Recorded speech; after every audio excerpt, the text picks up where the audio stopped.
امی نے شادی کے بعد اپنے ماضی سے ہر طرح سے رشتہ توڑ لیا، لیکن وہ کوکین کی عادت ترک نہ کر سکی۔ اس کا یہ انکشاف میرے اعصاب کے لیے کسی بم دھماکے سے کم نہیں تھا۔ باختیار میرے ذہن میں اس عورت کا تصور ابھر آیا جو کوکین خریدنے کے لیے شراب بیچتی تھی۔ میری اپنی روزی چرس اور پھر ہیروئن کے دھندے میں لکھ دی گئی تھی۔ نفس کی شہزوریوں کے بعد محبت کا سایہ نصیب ہوا تو ان بنیادوں میں کوکین رچی ہوئی نظر آئی۔ ان کے اس شوق نے ہمارے گھر کو تباہ کر دیا۔ کامران ان کے پاندان سے کوکین کھا کر بے ہوش ہوا تھا اور آج تک ہوش میں نہ آ سکا۔ مجھے اچھی طرح یاد ہے کہ کامران نے میرے سامنے صفوف کی وہ شیشی خالی کی تھی۔ میں 8 برس کی تھی، لیکن مجھے صفوف کی ہلاکت خیزی کا علم نہیں تھا۔ اسے ڈاکٹروں کو دکھایا گیا، دو نے کسی نشہ آور چیز کا خیال ظاہر کیا، لیکن اپنا جھوٹا بھرم رکھنے کے لیے میری سنگ دل ماں نے کامران کی حالت کو اچانک دو راز ظاہر کر دیا۔ اس جھوٹ نے ڈاکٹروں کو الجھا دیا۔ اس کی دھیمی آواز میں نفرت کی تلخی سمٹ آئی، جیسے اس کے ذہن میں ماضی کا ہر منظر سامنے پھر سے تازہ ہو گیا ہو۔ کامران کا معدہ صاف نہ کیا جا سکا اور وہ ہمیشہ کے لیے پاگل ہو گیا۔ مجھے برسوں بعد علم ہوا کہ وہ صفوف کیا تھا۔ میری ماں آج بھی ہر وقت منہ میں کوکین کا پان دبائے رکھتی ہے۔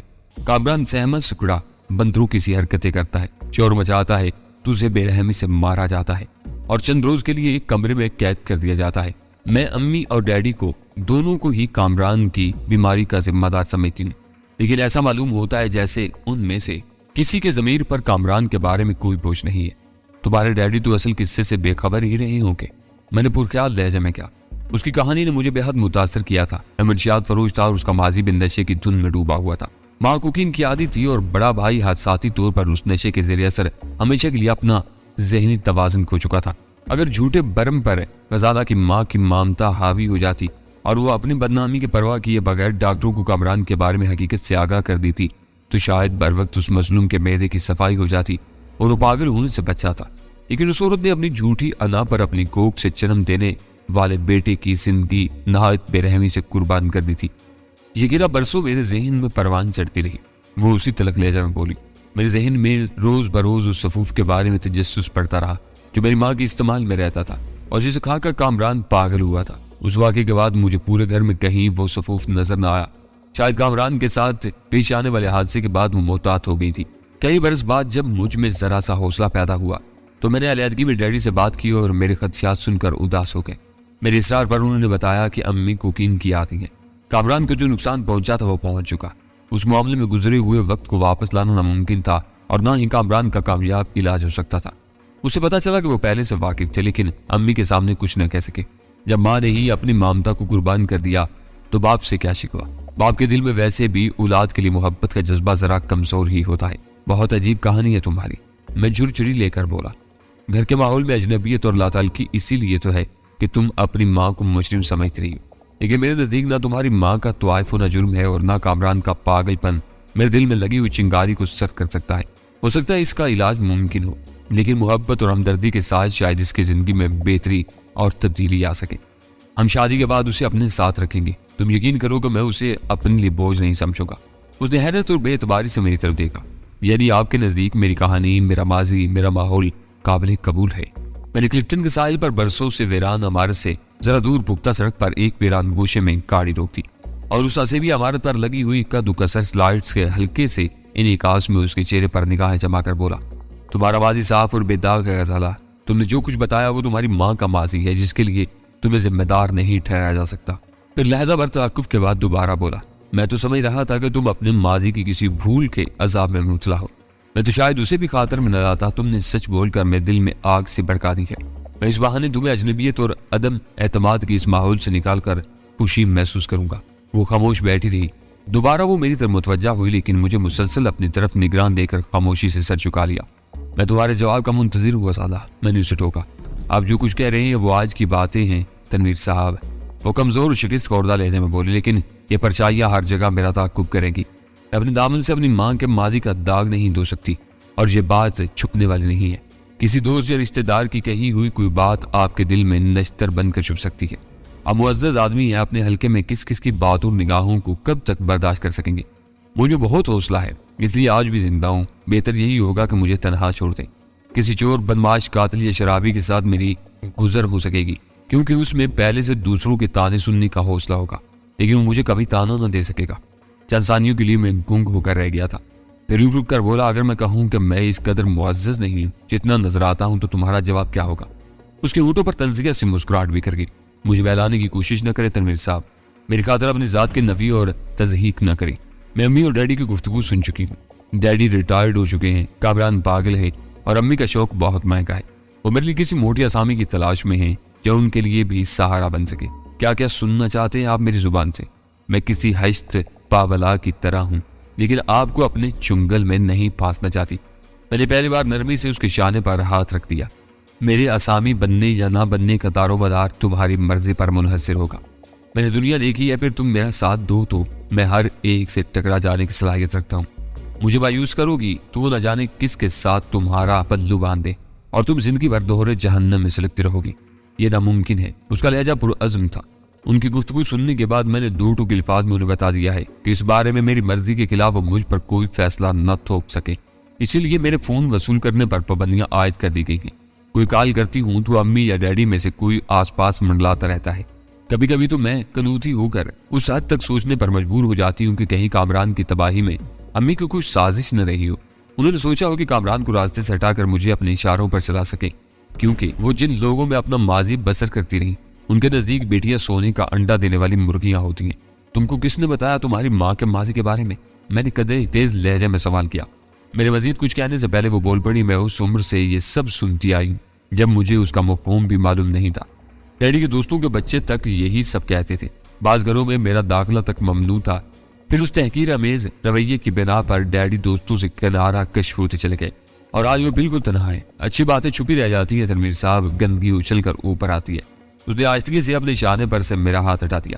آپ نے مجھے جو عزت دی اس کے لیے میں ممنون ہوں، لیکن ہم دو متوازی راستوں کے مسافر ہیں جو کبھی نہیں مل سکتے۔ آپ معزز اور نیک آدمی ہیں، ہاں آپ قانون یا معاشرے کا مجرم ہوتے تو شاید میں آپ کو اپنا سہارا بنا کر خوشی محسوس کرتی۔ میں بے چینی سے اپنی نشست میں پہلو بدل کر رہ گیا اور پھر اضطراری طور پر سگریٹ سلگا لی۔ میں شراب پیتا ہوں زیادہ۔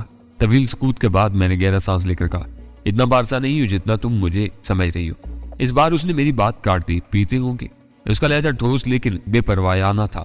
آپ جیسے مصروف کاروباری لوگوں کے لیے اپنی بے شمار الجھنوں سے فرار کے لیے شاید اسی ضرورت رہتی ہے۔ آپ کو کوئی شرابی نہیں کہہ سکتا۔ شرابی تو صحیح معنوں میں وہ ہوتا ہے جو بیوی کا زیور بیچ کر بوتل خریدتا ہے، پی کر آپے سے باہر ہو جاتا ہے اور گھر پہنچنے کی بجائے کسی کوڑا دان میں اپنا بستر سمجھ کر وہیں دراز ہو جاتا ہے۔ میں کسی ایسے آدمی کو شاید خوشی سے اپنا لوں کیونکہ میں امی اور ڈیڈی کی سازشیں ناکام بنا دینا چاہتی ہوں، ان سے کامران کی دیوانگی کا انتقام لینا چاہتی ہوں۔ ایسے تہی دست اور بےمایا داماد سے بھلا وہ کیا لے سکیں گی؟ میں لاجواب ہو گیا۔ بظاہر سیدھی سادی اور معصوم نظر آنے والی اس لڑکی کے خیالات بہت پختہ تھے۔ اسے اچھی طرح معلوم تھا کہ اسے کس موقع پر کیا کہنا چاہیے۔ زندگی کے پرپیچ راستوں کے بارے میں اسے خاصی معلومات حاصل تھی۔ تکلف کی دیوار گرنے کے بعد وہ ہر موضوع پر بلا تکلف بول رہی تھی۔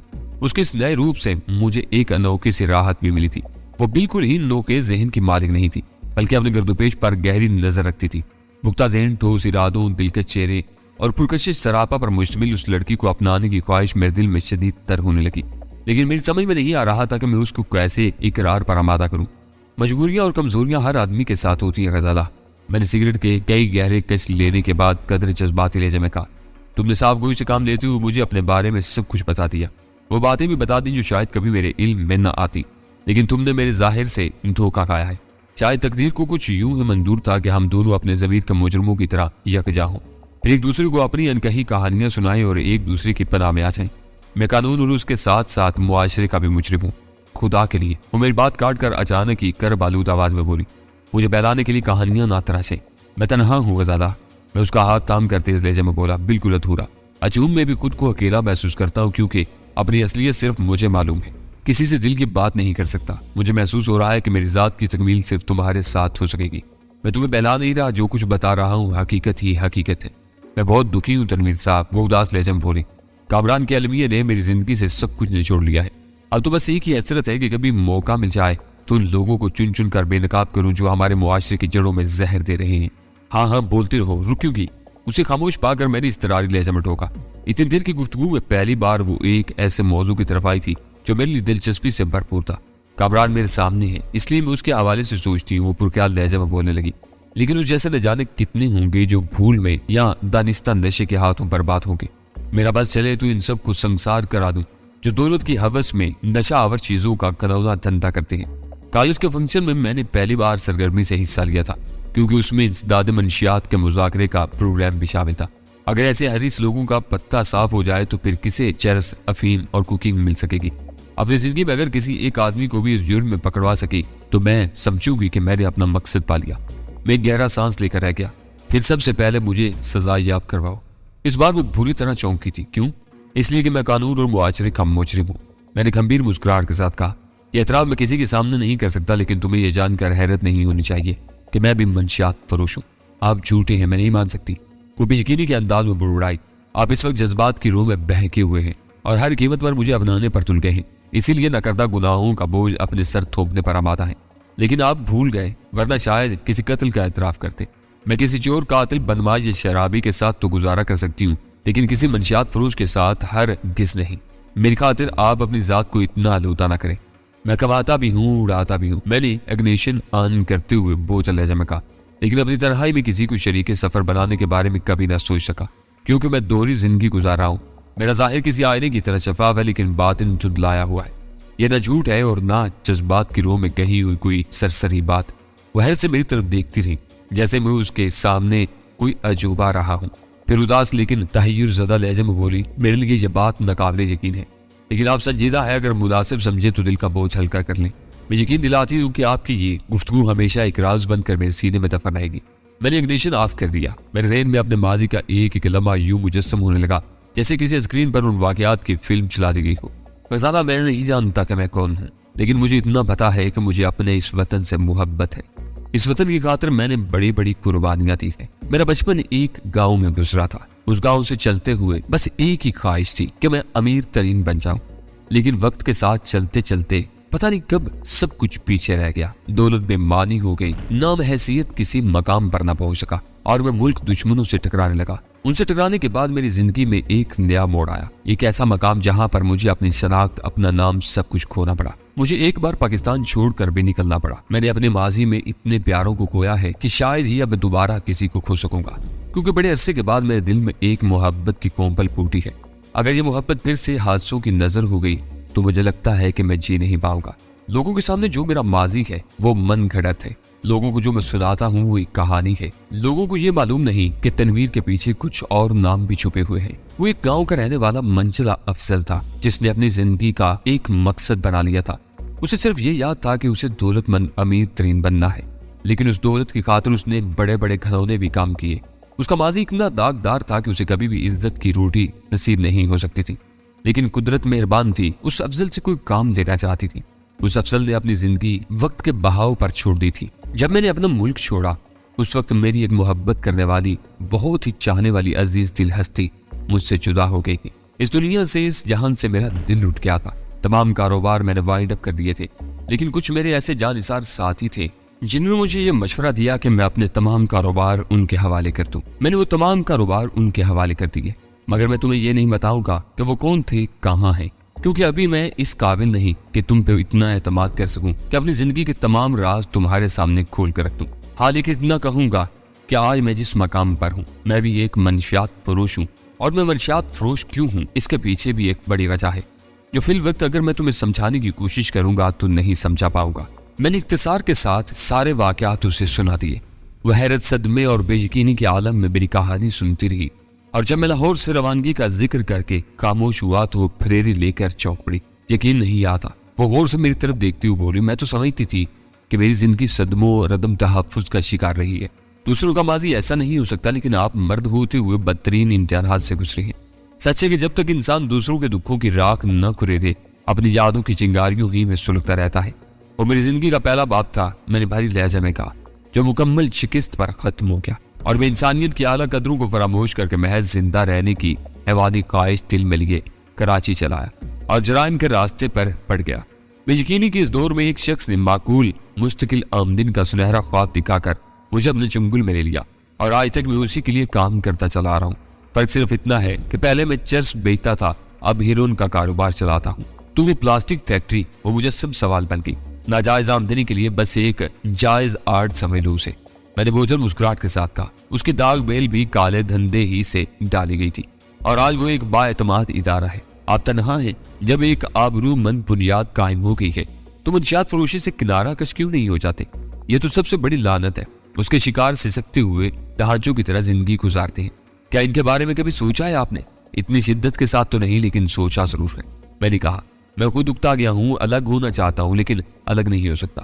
جس دن اس ارادے کا اظہار کر بیٹھا شاید وہ میری زندگی کا آخری دن ثابت ہو، کیونکہ ابھی کچھ کڑیاں میرے سامنے نہیں آ سکی۔ میں چاہتا ہوں کہ ان تمام چیزوں کا پتہ لگا لوں، اور ممکن ہے کہ آنے والا وقت ایسا نہ ہو جیسا تمہیں اب نظر آ رہا ہے۔ وہ گہرا سانس لے کر بولی، تو کسی بڑے گروہ کے چکر میں پھنسے ہوئے آپ۔ مجھے آج تک یہی پتہ نہیں چل سکا کہ میں کن لوگوں کے لیے کام کرتا ہوں۔ وہ بس آواز ہے جس کی میں برسوں سے تعمیل کرتا چلا رہا ہوں۔ نیچے والوں کو اچھی طرح جانتا ہوں، اوپر والوں سے لا علم ہوں۔ وہ پھر چونک پڑی، چند ثانیوں تک بیدواری سے میری طرف دیکھتی رہی، پھر بولی، وہ ایک آواز ہے، اور آپ اس دن کالج کے فنکشن میں ایک آواز سن کر چونکے تھے۔ بلکہ میں خوفزدہ کہوں تو شاید غلط نہ ہوگا، تو کیا آپ کو اسکندر علی کی آواز کی بنا پر شبہ ہوا تھا کہ وہی آپ سے کام لیتا رہا ہے؟ اب ہمارے راز مشترک ہیں، تمہارا اندازہ درست ہے۔ میں نے آہستگی سے کہا، تمہارے کالج کے فنکشن میں میری فیکٹری کا تہنیتی اشتہار دیکھ کر وہ خائف ہو گیا تھا کہ کہیں میں نے اس کی تقریر سن کر اسے پہچان نہ لیا ہو۔ اسی شبے کی تصدیق یا تردید کے لیے اس نے ایک بہانہ تراش کر فنکشن کے بیرونی شرکاء کی فہرست مرتب کروائی تھی، اور تم نے فہرست سے میرا نام حذف کر کے مجھے ایک بہت بڑی دشواری سے بچا لیا، ورنہ وہ میرے پیچھے لگ گیا ہوتا۔ مگر آپ نے تو حوصلہ افزائی کے بجائے اسے میری غلطی قرار دیا تھا۔ میرے پے در پے انکشافات نے اسے پریشان کر دیا تھا، مجھ سے یہاں تک کہا تھا کہ میں فہرست میں توسیع کروا دوں۔ میں دھیمے سے مسکرا دیا، وہ ابتدا تھی، میں نہیں چاہتا تھا کہ اس مرحلے پر تمہارے ذہن میں میری طرف سے کوئی شبہ پیدا ہو۔ توسیع کا مشورہ دینے کے بعد دوسری سانس میں میں نے تمہیں اس کے مضمرات سے آگاہ کر کے روک بھی دیا تھا۔ وہ خود آیا تو اس کا مطلب یہ ہے کہ اسکندر علی بھیڑ کے روپ میں بھیڑیا ہے۔ میں نے اسے درمیان میں ہی ٹوک دیا، مردہ لوگوں کو برا نہیں کہتے۔ وہ مر گیا؟ وہ غیر ارادی طور پر تقریباً چیخ ہی پڑی۔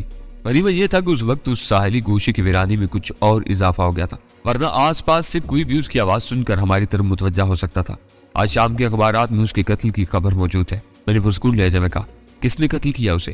غزالہ کی سرسراتی ہوئی تجسس سمیز آواز میں خوف کا انتر پیدا ہو گیا۔ کوئی اور نہ وار کرتا تو شاید یہ کام میرے ہاتھوں سر انجام پاتا۔ غزالہ کا رد عمل دیکھتے ہوئے میں نے اس مرحلے پر سچ سے گریز کرتے ہوئے بے پروایانہ لہجے میں کہا، اگر میرے لیے ان لوگوں سے نجات دشوار ہے تو میں ان میں شامل رہتے ہوئے ان کی بے کنی تو کر سکتا ہوں۔ اب تو اس کی ضرورت نہیں رہی ہوگی، اس نے عجیب سے لہجے میں کہا۔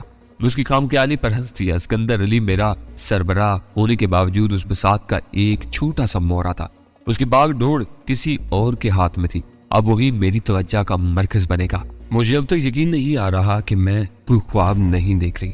وہ تھکے ہوئے لہجے میں بولی، آپ کی تو کہانی عجیب و غریب ہے، میرے لیے بہت سنسنی خیز تجربہ ہوگا آپ کے ساتھ کسی گروہ میں شامل ہو کر اس کے مفادات کے خلاف کام کیا جائے۔ میرے دل میں مسرت کی ایک لہر سی توڑ کے اس نے بالواسطہ الفاظ میں اپنی رضامندی کا اظہار کر دیا تھا۔ میں نے انجن سٹارٹ کیا اور کار واپسی کی راہ پر ڈالتے ہوئے بولا، یہ لوگ بے حد منظم ہے، خود اندھیرے میں رہ کر سارا کام چلا رہے ہیں، کوئی افتاد آتی ہے تو نیچے والے اس کا شکار ہوتے ہیں۔ قانون ان کے سامنے بے بس ہے، انہیں بے دستوں پا کر کے مجھے بہت خوشی ہوگی، لیکن یہ کام بہت صبر آزما ہے۔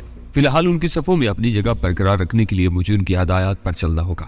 مجھے گھر کے قریب ہی اتار دے، آج بہت دیر ہو گئی ہے، اس نے کہا، لیکن کل شام میں گھر پر آپ کا انتظار کروں گی۔ تمہارے والدین کو اعتراض تو نہیں ہوگا؟ میں نے حیرت سے سوال کیا۔ میں آج ہی انہیں اپنے فیصلے سے آگاہ کر دوں گی۔ اس کا لہجہ قدر تلخ ہو گیا۔ اس کے بعد اعتراض کی کوئی گنجائش باقی نہیں رہ جائے گی۔ ان کا خوف اس وقت تک تھا جب میں سنجیدہ نہیں تھی۔ تھوڑی دیر کی خاموشی کے بعد اس نے پھر میری مصروفیات کے بارے میں گفتگو چھیڑ دی اور وہ اس کے سارے سوالات کے درست جوابات دیتا رہا۔ پوری گفتگو میں میں نے اس سے صرف ایک ہی بات چھپائی تھی کہ اسکندر علی کا قاتل میں خود تھا۔ میرا خیال تھا کہ اس مرحلے پر اتنا بڑا انکشاف کہیں اس کا سارا جوش ٹھنڈا ہی نہ کرتے۔ غزالہ سے اس دو ٹوک گفتگو نے میری کائنات ہی بدل کر رکھتی تھی۔ یوں تو جب سے میں نے اسے پہلی بار اپنے دفتر میں عابدہ کے ساتھ دیکھا تھا وہ میری نگاہوں میں سما گئی تھی اور میں اکثر اس کے بارے میں سوچتا رہتا تھا، لیکن اس کی خوشنودی حاصل ہو جانے کے بعد مجھے یوں محسوس ہو رہا تھا جیسے میری بے کیف زندگی میں اچانک رنگ ہی رنگ کھل اٹھے ہوں۔ اس سے پہلے میری زندگی میں صرف ناز کی کوئی وقت نہیں رہی تھی، ہمیشہ سے اسے کھلونا سمجھتا آیا تھا۔ پھر جن کو میں نے جانا تھا ان کا کردار بھی کراہیت آمیز تھا، اور ایک ایسی ہستی تھی جسے میں نے اپنے ماضی میں چاہا تھا وہ مجھ سے بچھڑ گئی تھی۔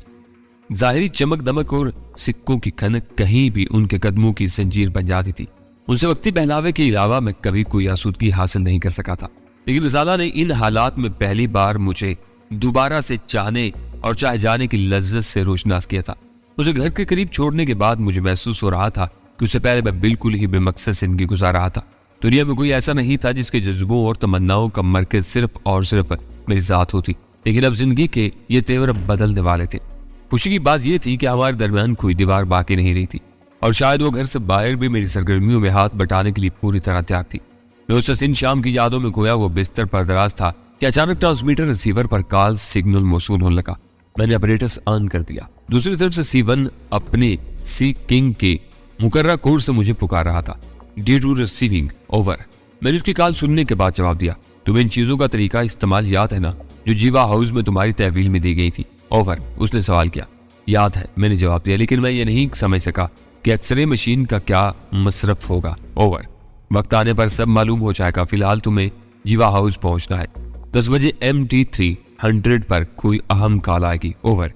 MT300. میں نے حیرت سے دہرایا. یہ کس چیز کا ذکر کر رہے ہو تم؟ اوور. مجھے اسکندر علی سے معلوم ہو چکا تھا کہ MT300 ایک مواصلاتی آپریٹس تھا، لیکن C1 نے وہ سامان میرے حوالے کرتے ہوئے اسے مخصوص نام کے بجائے اس کے لیے ٹرانسمیٹر کا نام استعمال کیا تھا. لہٰذا میں نے اس نام پر حیرت کا اظہار ضروری سمجھا، کیونکہ وہ چالاک لوگ تھے اور ان سے کچھ بعید نہیں تھا کہ کب اور کس طرح میرا امتحان لے بیٹھتے. MT300 وہ ٹرانسمیٹر ریسیور کہلاتا ہے جو میں نے جیوا ہاؤس پہنچایا تھا. 10 بجے تم اسے آن کر کے کال کے منتظر رہو گے. اوور. اور اس کا انٹینا؟ اوور. میں نے سوال کیا. اس کا مائکروسکوپک اینٹینا بہت طاقتور ہے، اس کے لیے تمہیں کچھ نہیں کرنا ہوگا. اوور. لیکن وہ کال کس کی ہوگی؟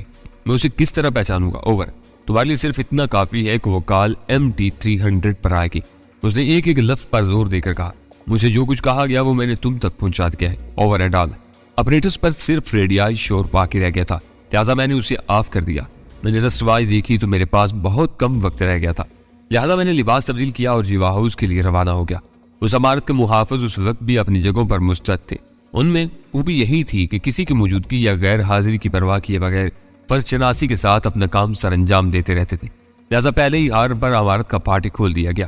کار پورچ میں چھوڑ کر میں عمارت میں داخل ہوا اور کمرہ نمبر 3 کا قفل کھول کر بدقت تمام فوٹو سیل کی زد سے بچ کر اندر داخل ہو گیا. مجھے اس حفاظتی آلے کی تنصیب کا علم تھا، لہٰذا میں تو اس کی زد سے بچنے میں کامیاب ہو گیا تھا، لیکن مجھے پورا یقین تھا کہ بے خبری میں اندر داخل ہونے کی کوشش کرنے والا کوئی بھی شخص اس سے نہیں بچ سکتا تھا. اس کمرے میں ہر چیز جوں کی توں موجود تھی. نہ کیسٹ پلیئر چلا تھا اور نہ خود کار کیمرے کی فلم کا نمبر تبدیل ہوا تھا، جس کا مطلب تھا کہ اس کمرے میں حسب توقع کسی قسم کی مداخلت نہیں کی گئی تھی. میں سگریٹ سلگا کر کمرے میں موجود سامان کا جائزہ لینے میں مصروف ہو گیا. خود کار کال ریکارڈر C1 اپنے ہاتھوں سے MT300 سے منسلک کر گیا تھا، لیکن اس طاقتور اپریٹس پر کسی رابطے کے آغاز سے پہلے اسے آن نہیں کیا گیا تھا.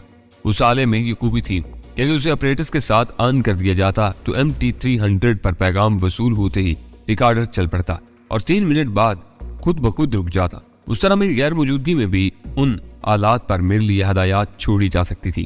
ٹھیک 10 بجے میں نے دھڑکتے دل کے ساتھ اپریٹس آن کر دیا. وزنی آہنی آلے پر مختلف علامتی روشنیاں نمودار ہوتے ہی بند کمرے کی محدود فضا میں ریڈیائی لہروں کا دھیما دھیما شور گونجنے لگا. مجھے یقین تھا کہ اس بار تنظیم کے بڑوں میں سے کوئی مجھ سے مخاطب ہونے والا تھا اور یہ میرے لیے ایک نیک شگن تھا. B1 calling for D1 over. کچھ دیر بعد ریڈیائی شور میں ایک دھیمی اور سپاٹ مردانہ آواز ابھری جس کا ایک ایک لفظ واضح تھا. D1 ریسیونگ سر اوور. میں نے دھڑکتے دل کے ساتھ بٹن دبا کر اپنا جواب نشر کیا. پھر فوراً ہی مجھے اپنی غلطی کا بھی احساس ہوا کہ مراتب کا تعین میں نے اپنے اندازے سے کیا تھا جس کی تصدیق اسکندر علی سے ہوئی تھی، جبکہ تنظیم کی طرف سے مجھے کچھ نہیں بتایا گیا تھا کہ آپس میں بڑے چھوٹے کی کیا شناخت ہوگی.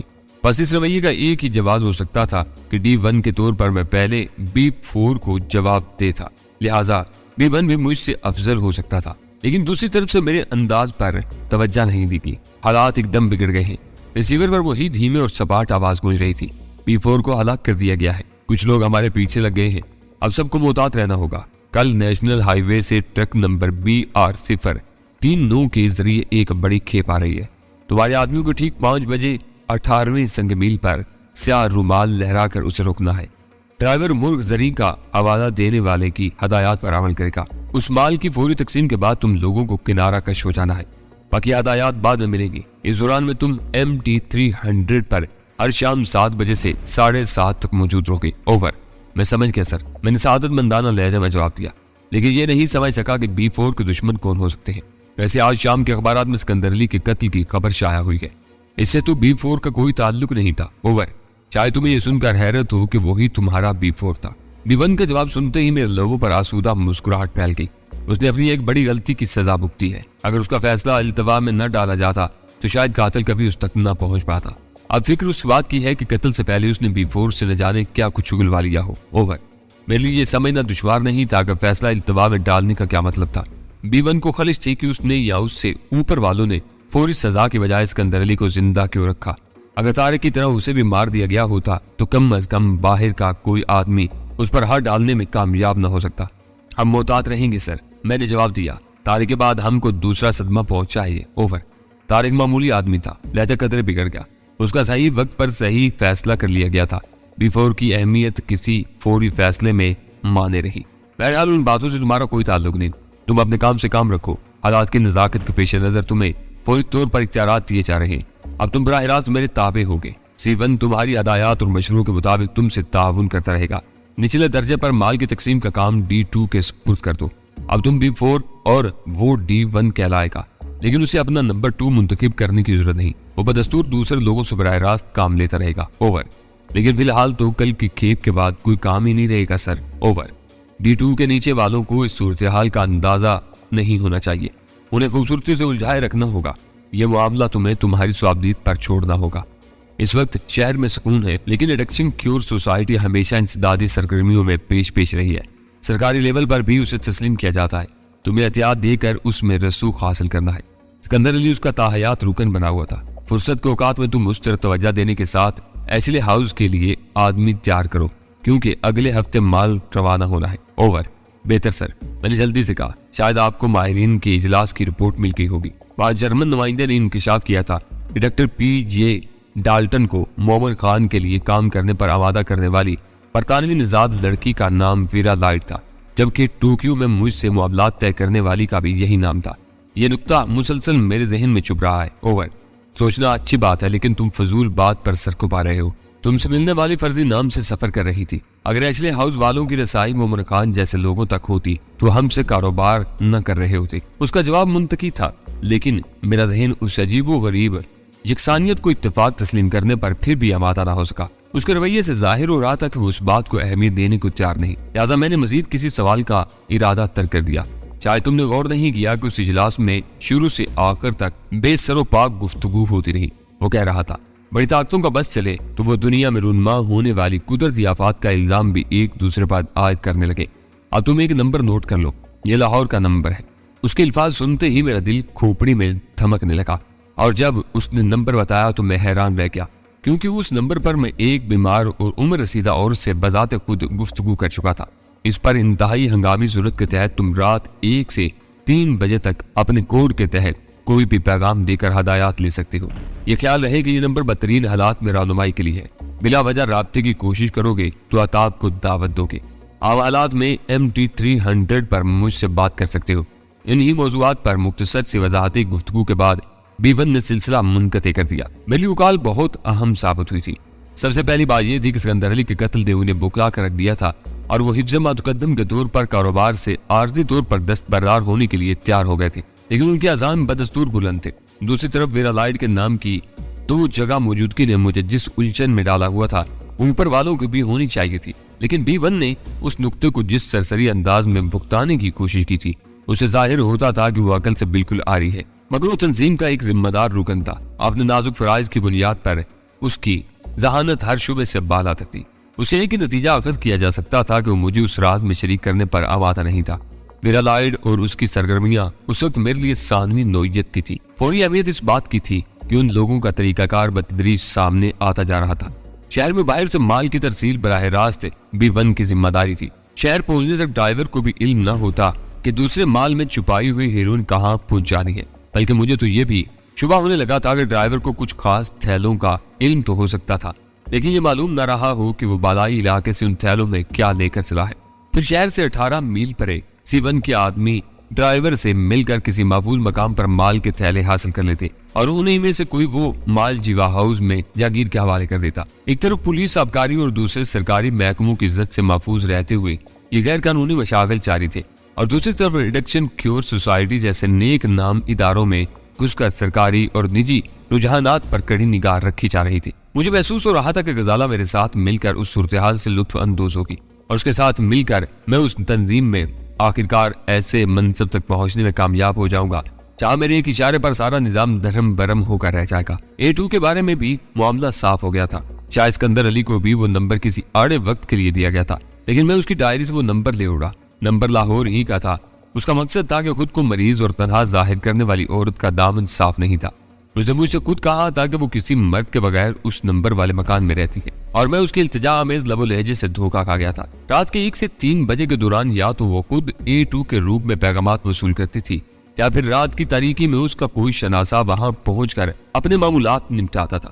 صورتحال جو بھی رہی ہو، صرف ون کے علاوہ ایک اور چہرہ میرے سامنے بے نقاب ہو چکا تھا۔ اب یہ میری سہولت پر منحصر تھا کہ میں اس پر کب ضرب لگانے کا فیصلہ کروں۔ جہاں تک ایشین سنڈیکیٹ لمیٹڈ نامی کاروباری ادارے کا تعلق تھا، میں نے اسے بھلا دیا تھا۔ اس کے بارے میں لاہور پہنچے بغیر چھان بھی آسان نہیں تھی۔ MT300 سے منسلک کال ریکارڈر آن کر کے میں نے وہیں سے اپنے اپریٹس پر C1 سے رابطہ قائم کیا اور اسے اگلے دن آنے والے مال کے بارے میں بتاتے ہوئے یہ واضح کر دیا کہ مال 10 بجے جیوا ہاؤس پہنچایا جائے، کیونکہ جہانگیر سے اگلی رات 8 بجے سے پہلے معمول کے مطابق رابطہ پیدا کرنا ممکن نہیں تھا۔ C1 نے میری ہدایات بہت سکون سے سنی۔ اس کا کوئی جواب ایسا نہیں تھا جس میں بالادستی کے خاتمے کی جھلاٹ پوشیدہ ہوتی، نہ ہی اس نے یہ جاننے کی کوشش کی کہ مقررہ وقت پر کال وصول کر سکا تھا یا نہیں، اور اگر بات ہوئی تھی تو اس کا موضوع کیا رہا تھا۔ اسے بات کرنے کے بعد میں 3 نمبر کمرے سے نکلا۔ میں اپنے خیالات کی رو میں کھویا ڈرائنگ روم میں پہنچا تو میرے قدم زمین میں گر کر رہ گئے، کیونکہ کمرے کے وسط میں جیوا ہاؤس کا ایک محافظ مجھ پر پستول تانے کھڑا تھا۔ 3 نمبر ممنوع علاقہ ہے ڈینی صاحب، تم ادھر کیوں گئے تھے؟ اس نے سرد اور لا تعلقانہ لہجے میں سوال کیا۔ اسے پستول بردست دیکھ کر پہلے تو میری کھوپڑی ہی بھڑک اٹھی تھی، لیکن اس کا سوال سنتے ہی میرا غصہ ابلنے سے پہلے ٹھنڈا پڑ گیا۔ اگر وہ ممنوع ہے تو تم نے اندر داخل ہوتے ہوئے مجھے روکنے کی کوشش کیوں نہیں کی؟ آکام سب کے لیے ہے، وہ اسی لہجے میں بولا۔ ہمیں علم نہیں تھا کہ تم خلاف ورزی کی نیت لے کر آئے تھے۔ مجھے افسوس ہے کہ اب تمہیں باز کی آمد تک یہی ہماری قید میں رہنا ہوگا۔ میں پوری اختیار کے ساتھ 3 نمبر میں گیا تھا۔ اپنی غلطی کا احساس کرتے ہوئے میں نرم لہجے میں کہا، جہانگیر سے بات کر لو، تمہیں خود ہی غلط فہمی کا اندازہ ہو جائے گا۔ ہمیں ان کے گھر فون کرنے کی اجازت نہیں ہے، وہ سپاٹ لہجے میں بولا۔ دوسرا اس کے قریب مشینی انداز میں خاموش اور ساکھ کھڑا ہوا تھا۔ مجھے اپنی حماقت پر تاؤ آنے لگا۔ اگر میں C1 کا پیغام ملتے ہی جیوا ہاؤس کی طرف دوڑ لگانے سے پہلے جہانگیر سے بات کر لیتا تو وہ محافظوں کو باخبر کر دیتا اور یوں سبکی کی نوبت نہ آتی۔ میں بات کرتا ہوں اس سے، میں نے فیصلہ کن لہجے میں کہا اور فون کی طرف بڑھ گیا۔ نمبر ملتے ہی دوسری طرف سے ریسیور اٹھا لیا گیا۔ بولنے والا جہانگیر خود تھا۔ میں نے بلا کسی تمہید اسے بتا دیا کہ میں اس وقت جیوا ہاؤس کے کمرہ نمبر 3 میں داخلے کے جرم میں محافظوں کی حراست میں ہوں۔ تو وہاں کیوں گھسے؟ جہانگیر کی آواز میں تشویش چمٹ آئی۔ وہ ممنوع علاقہ ہے۔ غنیمت ہے کہ سلمہ اس وقت لاہور سے آئے ہوئے کچھ مہمانوں کے ساتھ فلم دیکھنے گئی ہوئے، ورنہ میں تم سے کھل کر بات بھی نہ کر پاتا۔ حکم کی تعمیل کی ہے میں نے کن نکیوں سے چند قدم دور کھڑے ہوئے محافظوں کی طرف دیکھتے ہوئے کہا، پھر آواز دھیمی کر کے بولا، تم چاہو تو تصدیق بھی کر سکتی ہو، شاید میرے لیے کسی خطرناک کام کا آغاز ہو ہی چکا ہے۔